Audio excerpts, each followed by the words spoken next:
빌립보서 4장 6절에서부터 7절 말씀 읽겠습니다.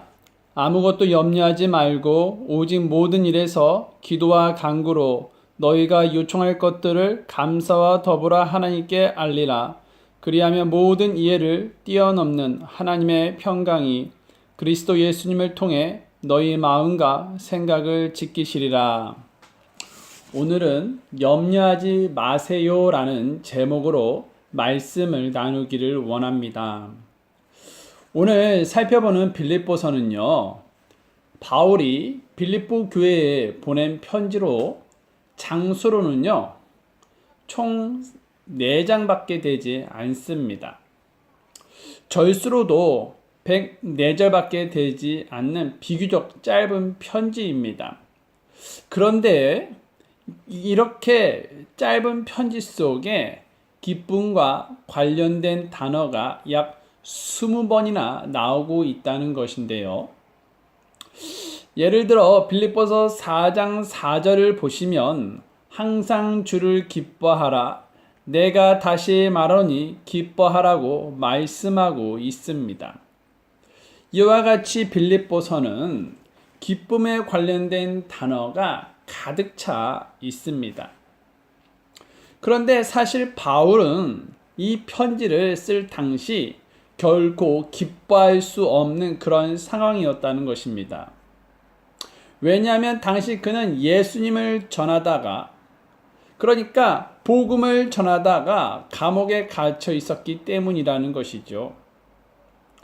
그는 감옥에 갇혀 답답한 시간을 보내야만 했습니다. 더군다나 그는 감옥에 갇힐 때 사람들에게 잡혀서 죽도록 매를 맞았습니다. 그의 몸은 매를 맞았기 때문에 상처투성이었습니다. 그래서 자리에 제대로 눕지도 못하고 편안하게 잠을 잘 수도 없었습니다.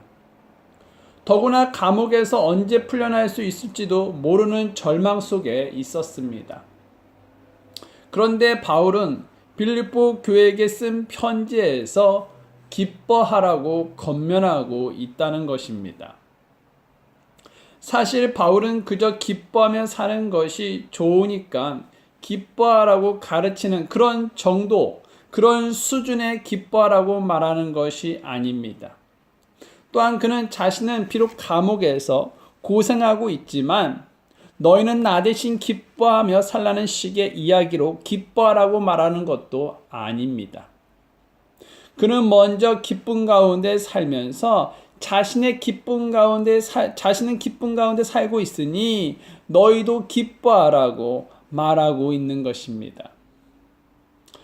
그것도 항상 주를 기뻐하라며 가르치고 있습니다.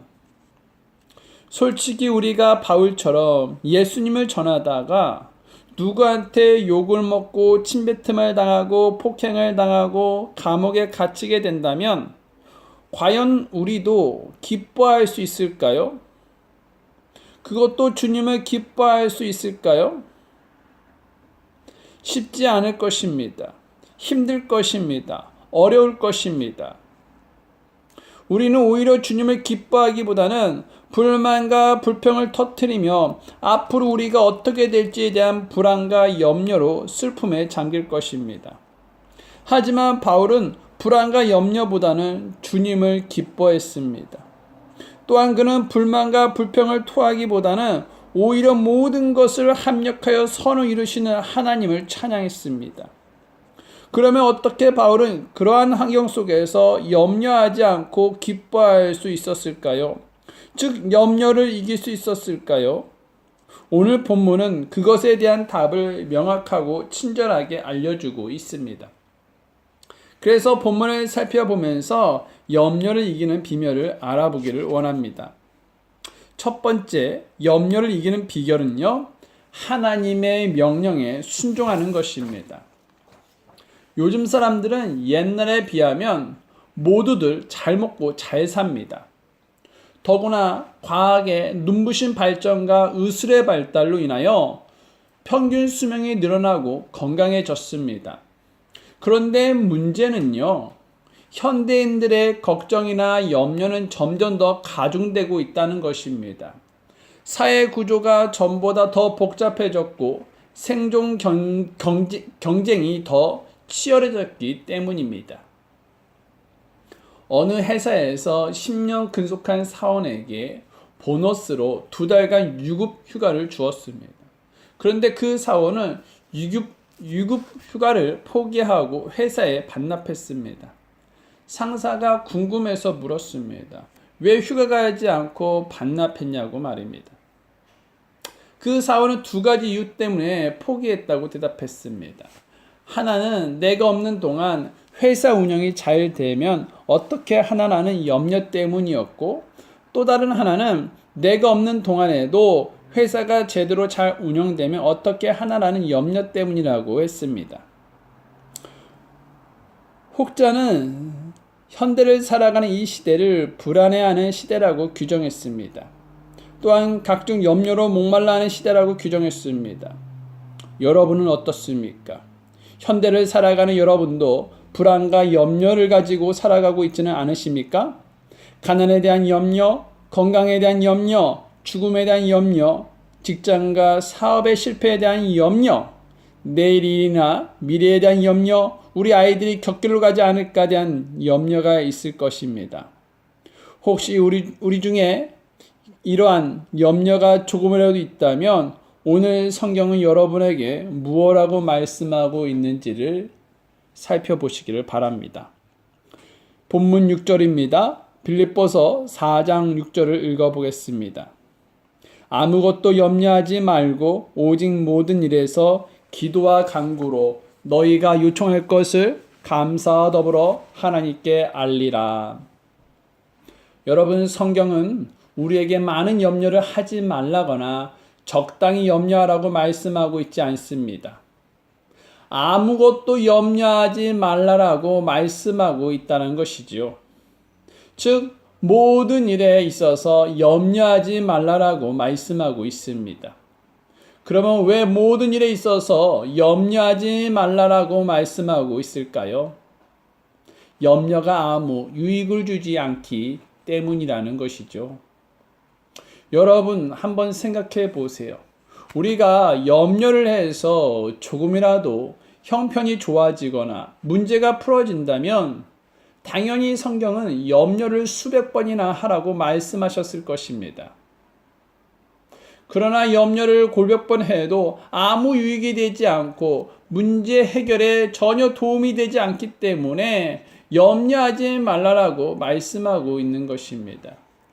마태복음에서도 너희 중에 누가 염려함으로 자기 키에 1규빗을 더할 수 있겠느냐라고 말씀하시면서 염려는 문제를 해결하는데 아무 도움이 되지 않음을 밝히고 있습니다.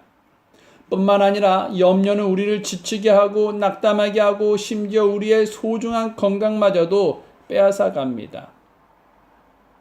옛날 조용한 마을에 어머니와 아들이 살고 있었습니다.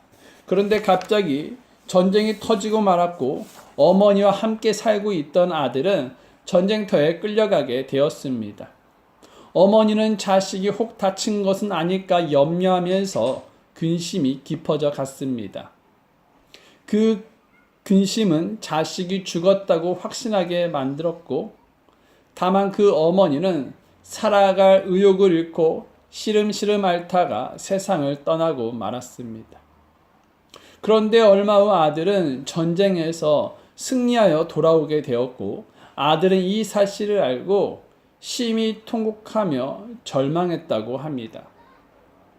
이와 같이 염려가 깊어지면 생명도 잃을 수 있는 경우도 있다라는 것이지요. 최근에 한 의사는 사람이 암에 걸려 죽기보단 암에 걸린 후 염려 때문에 죽는 확률이 더 높다라고 했습니다. 스위스의 정신의학자 폴 투리니에는 아무도 사람을 죽이지 않는다, 스스로가 자신을 죽일 뿐이라고 말했습니다. 사람은 염려함으로 스스로 자신을 죽이고 있습니다. 이와 같은 사실은 성경에서도 가르쳐주고 있습니다. 고린도후서 7장 10절입니다. 고린도후서 7장 10절 하나님의 뜻대로 하는 근심은 회개를 이루어 다시 돌이킬 수 없는 구원에 이르게 하거니와 세상의 근심은 사망을 이루느니라. 또 잠언 17장 22절입니다. 즐거운 마음은 약같이 좋으나 상한 영은 뼈를 말리느니라. 이처럼 근심과 염려 속에서 사는 사람은 결국 좋지 않은 결과만 낳습니다. 그런데 문제는 우리가 염려하며 살고 있다는 것이지요. 그래서 늘 좋지 않은 결과를 만나게 됩니다. 그러면 염려를 이기는 방법은 없습니까? 네, 있습니다. 아무것도 염려하지 말라는 하나님의 명령에 순종하는 것입니다. 여러분, 아무것도 염려하지 말라는 말씀은 권유가 아니라 명령이라는 사실입니다. 하나님은 우리에게 아무것도 염려하지 말라라고 명령하고 계십니다. 성경에 근심하지 말라, 걱정하지 말라, 염려하지 말라는 명령은 약 360번 이상 나온다고 합니다. 주님은 이처럼 우리에게 걱정하지 말라라고, 염려하지 말라라고 명령하십니다. 그래서 염려하는 것은 불순종이라는 것이죠. 염려는 믿음과 반대되는 것입니다. 마귀는 염려라는 무기를 사용하여 우리의 마음을 무너뜨리고 있습니다. 예수님은 염려하는 사람을 가리켜 믿음이 적은 자들이라고 말씀하셨습니다. 왜냐하면 주님은 주님의 자녀들을 보호하시고 지키시기 때문입니다. 공중의 날짐승들을 생각해 보십시오. 주님은 하늘을 나는 날짐승을 다 먹이시고 보호하시고 기르십니다. 이처럼 하나님은 새도 먹이시고 보호하시는데 하물며 하나님의 자녀들을 먹이시고 입히시지 않으시겠습니까? 하나님은 우리의 모든 필요를 아시는 분이십니다. 우리에게 지금 가장 필요한 것을 적재적소에 공급해 주십니다. 때문에 모든 염려를 주님께 맡겨야 한다는 것이죠. 그러면 어떠한 놀라운 일이 일어날까요? 베드로전서 5장 7절을 보겠습니다. 베드로전서 5장 7절입니다.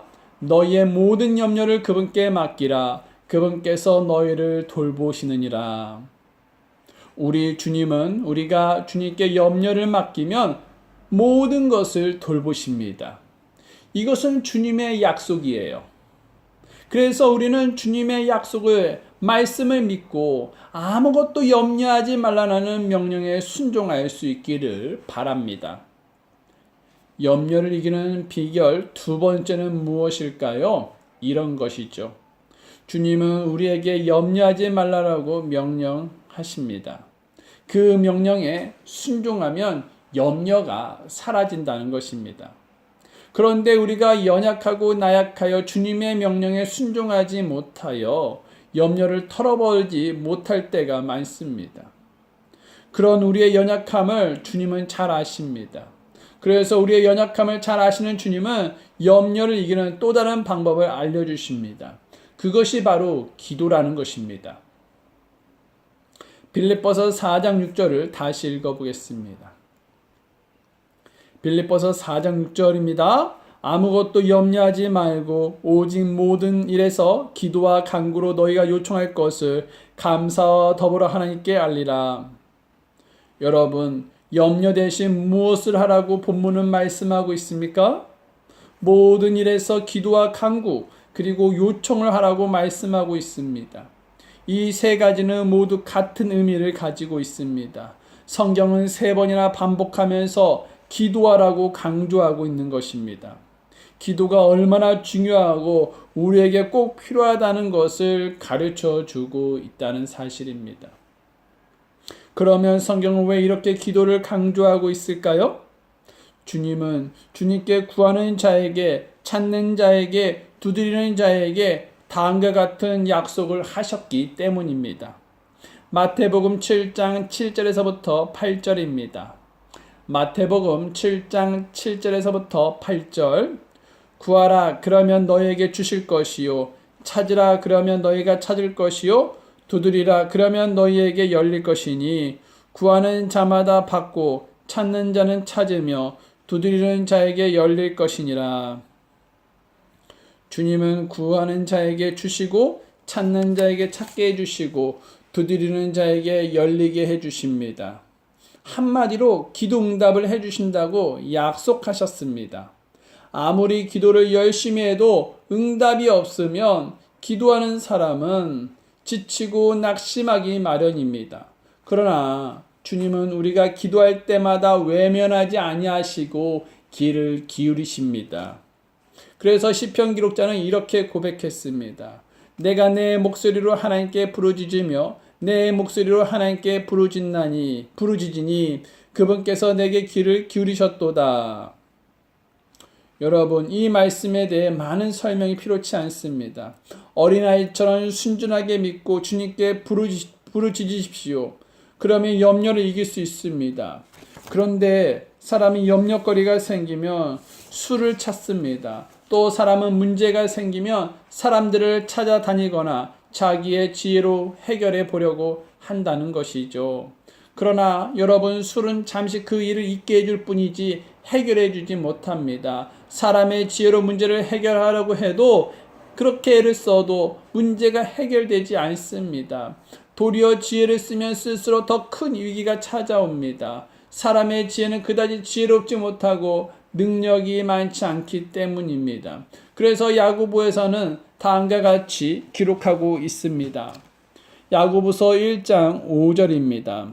야고보서 1장 5절 너희 중에 어떤 사람이 지혜가 부족하거든 모든 사람에게 너그러 주시고 꾸짖지 아니하신 하나님께 구하라. 그리하면 그것을 그에게 주시리라. 여러분, 믿으십시오. 염려가 떠오르는 순간 내가 해결하려고 하는 것이 아니라 모든 사람에게 너그러워 주시고 꾸짖지 아니하시는 하나님께 구하셔야 함을 말입니다. 기도를 잘하고 못하고는 문제가 되지 않습니다. 기도를 오래하고 짧게 하고는 문제가 되지 않고 중요하지 않습니다. 제일 중요한 것은 주님께 무릎을 꿇는 것이죠. 그것도 모든 일에 있어서 말입니다. 모든 일은 어떤 일입니까? 말 그대로 모든 일이라는 것입니다. 작은 일, 큰 일, 급한 일, 급하지 않은 일, 자녀 문제, 남편 문제, 건강 문제, 돈 문제, 사람 간의 갈등, 미움, 고부 간의 문제 등 지극히 작은 일에서부터 감당하기 힘든 모든 일을 말합니다. 그래서 기도를 가려서 하지 마시길 바라요. 기도해야 될 것과 기도하지 말아야 될 것이 따로 있지 않다는 것입니다. 중요한 기도와 사소한 기도도 또한 따로 있지 않습니다. 가능한 기도와 불가능한 기도도 따로 있지 않습니다. 우리는 모든 일에 기도와 간구 그리고 요청을 주님께 해야 한다는 것입니다. 여러분, 어떤 자식은 부모에게 큰 일만 의논하는 자식이 있고 또 어떤 자식은 아주 작은 일까지도 늘 이야기하는 자식이 있습니다. 그러면 그 아버지는 어떤 자식을 더 좋아할까요?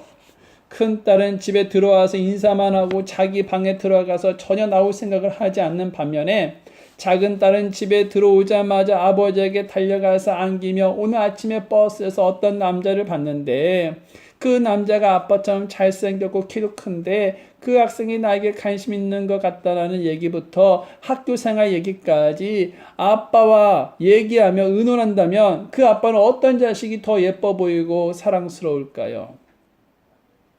시시콜콜 작은 이야기까지 죄다 아는 자식을 더 좋아할 것입니다. 마찬가지입니다. 우리 하나님도 우리의 작고 작은 문제라도 주님께 구하는 자를 더 좋아하십니다. 더 사랑하신다는 것이죠. 그래서 주님은 본문의 모든 일에서 기도하라고 말씀하셨고 데살로니가전서 5장 17절에는 쉬지 말고 기도하라고 말씀하고 계십니다. 그런데 문제는 우리가 기도를 하지 않는다는 것이에요.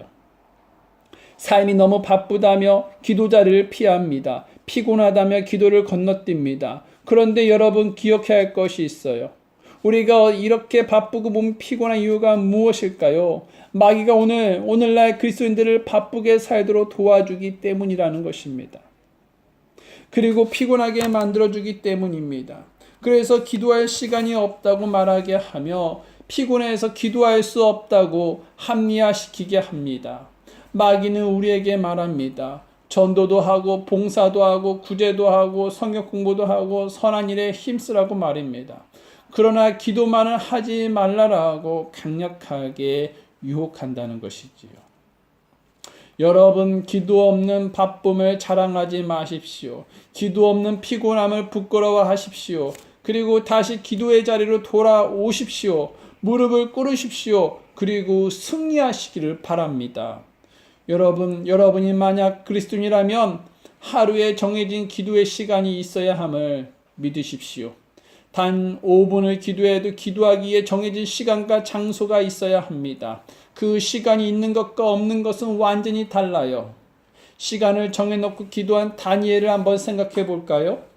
다니엘을 시기한 위정자들은요, 다니엘의 어떤 실수나 허물을 찾을 수가 없어 고소할 기회를 찾지 못하자 법을 악용해 함정에 빠뜨리기로 했습니다. 그 함정은요, 30일 안에 누구든지 다른 신이나 사람에게 청하는 자를 사자굴에 넣겠다는 것이었습니다. 그런데 다니엘은 이러한 사실을 알고도 어떤 행동을 취했습니까? 전에 하던 대로 하루에 3번 무릎을 꿇고 기도했습니다. 그러면 어떻게 다니엘은 기도하면 사자굴에 던져지는 것을 알고도 겁도 없이 두려움도 없이 주님께 기도할 수 있었을까요?